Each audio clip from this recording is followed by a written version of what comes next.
All right, you've been working on chords for a while now. Your fingers are starting to get the idea of where to go and when.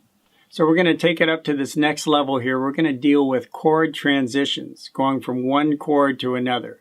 You're going to be doing lots of this when you play songs. Songs are based on chord progressions where you have 2 chords or 3 or 4, and you're going to go right from one to another. And you don't have the luxury of taking it one note at a time like we've been doing. Now it's about getting right from that one chord to the next. So let's talk about that. How about C major and A minor? Those are 2 chords you've been working on. Let's talk about going back and forth between C and A minor. Let me show you first. We have C and A minor. C, A minor.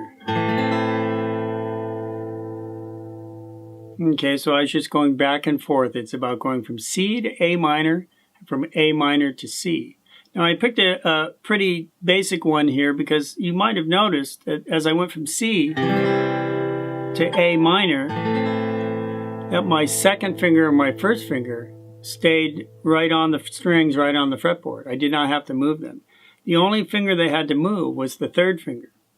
On the C chord, we have the third finger, 5th string, 3rd fret. For the A minor, I just pick it up and move it to the same finger, 3rd finger, to the 3rd string at the 2nd fret.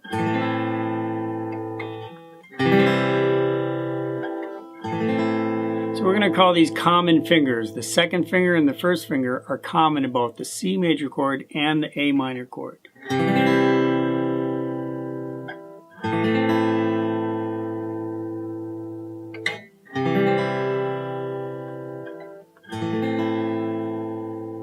Okay, you notice I'm only doing 1 strum each chord.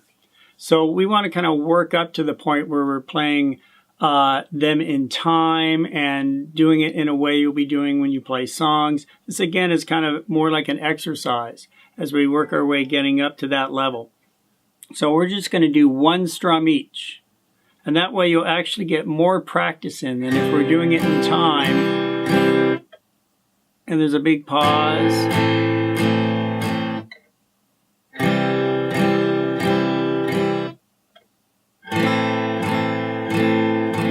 I see that a lot with the students I work with when they go to work on songs.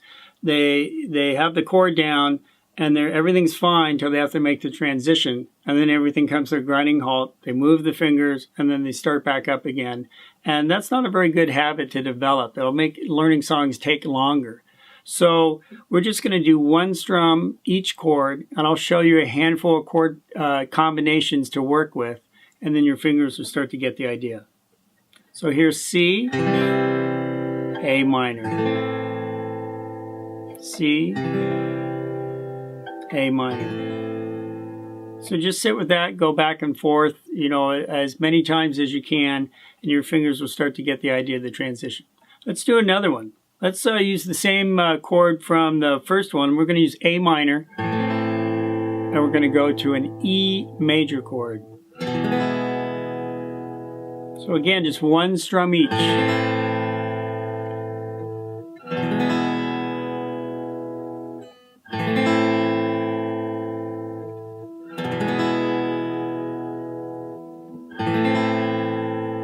Now, you're not going to be able to help but notice that the fingering of the A minor very similar to the E chord.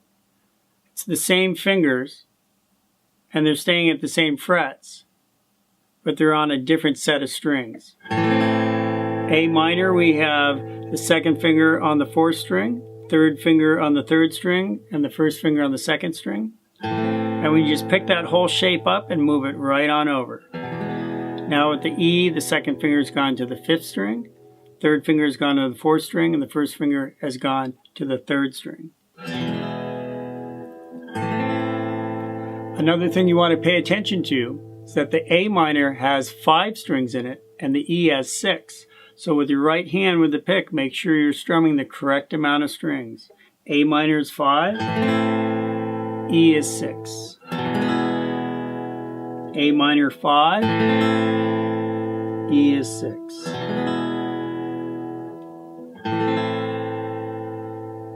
So there you go. There's a couple of chord combinations for you, C and A minor, and A minor and E, and you can work with those.